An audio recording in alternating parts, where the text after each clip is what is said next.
Մենք օրենքին համապատասխան պատրաստվել ենք, մեր հիմնական մարտավարությունը, մենք պատրաստել ենք այն բանով, որ գտնում ենք, որ խարդախություն հոդվածը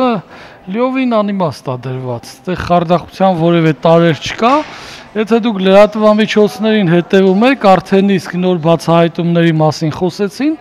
որ Գյումրիում արդեն գումարների մեծ յուրացման խնդիր է պարզվել, այնպես որ երբ որ նշում էին, որ 29 միլիոնը Խաչիկյանը 5 րոպեի ընթացքում իր աշխատակցի միջոցով պարզել եւ այնուհետեւ պահանջել ու յուրացրել, դա արդեն աբսուրդ է։ Հիմա արդեն իսկ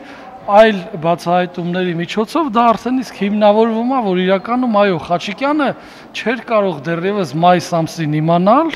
որ